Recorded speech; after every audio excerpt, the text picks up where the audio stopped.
Assalamualaikum. Jadi minggu ni kita masuk bab 8 iaitu pengasasan Kerajaan Kedah Kelantan, Negeri Sembilan dan Perlis. Tapi minggu ni kita hanya fokus kepada Kerajaan Kedah dengan Kerajaan Kelantan. Jadi Kerajaan Kedah ni pada asalnya bermula daripada Maharaja Debaraja yang berasal dari Parsi datang ke Kampung Sungai Merbuk, Kedah pada tahun 630 Masihi. Tun Demedewa dan Tun Perkasa pada masa itu menjadi ketua orang Melayu Kedah menghadap dan melantik Maharaja yang datang dari Parsi tadi menjadi Raja Kedah. Kemudian Maharaja membina pusat kerajaan di Sungai Mas. Kita nak bercerita tentang Kampung Sungai Merbuk. Kampung Sungai Merbuk ni merupakan puncak tertinggi di Kedah dan menjadi pusat perdagangan di Kerajaan Kedah pada masa itu.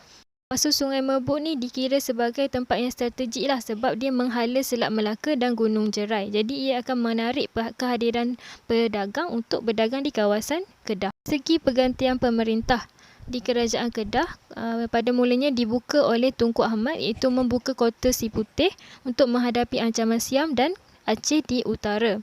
Kemudian Sultan Ibrahim iaitu Sultan Kedah ke-6 membina tempat bersemayam pada tahun 1321.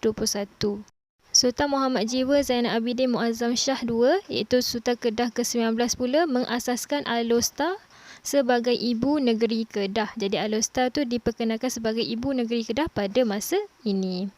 Okay, dah habis pengasasan Kerajaan Kedah, kemudian kita masuk kepada pengasasan Kerajaan Kelantan. Kelantan ni merupakan sebahagian negara Patani besar yang diasaskan oleh Raja Sakti I pada tahun 1650. Kemangkatan Raja Bahar pada 1670 iaitu pemerintah terakhir menyebabkan Kelantan terbahagi kepada dua wilayah. Itu yang pertama Kelantan Barat, Kota Kubang Labu dan yang kedua Kelantan Timur. Putera pemerintah di Kota Kubang Labu iaitu Long Yunus berjaya menyatukan kedua-dua wilayah tersebut dan mengasaskan Kerajaan Kelantan pada 1762. Yang di-Pertuan Kelantan kemudiannya mendapat pengiktirafan Sultan Terengganu. Kemudian Kerajaan Kelantan diperintah oleh Sultan Muhammad II pada 1837 hingga 1886 dan mengasaskan Kota Baru sebagai pusat pemerintahan pada tahun 1844. Panjang pemerintahan Sultan Muhammad II ni, baginda telah membina Istana Balai Besar iaitu tempat bersemayam dan pusat pentadbiran. Kemudian baginda juga menguatkuasakan undang-undang syarak dan membina Masjid Laut sebagai simbol pentadbiran Islam. Pergantian pemerintah di Kerajaan Kelantan ialah menurut keturunan Long Yunus. Antara keturunan Long Yunus iaitu Cik Siti Wang Kembang memerintah wilayah tebing Sungai Lebih, Kampung Cali pada abad 17.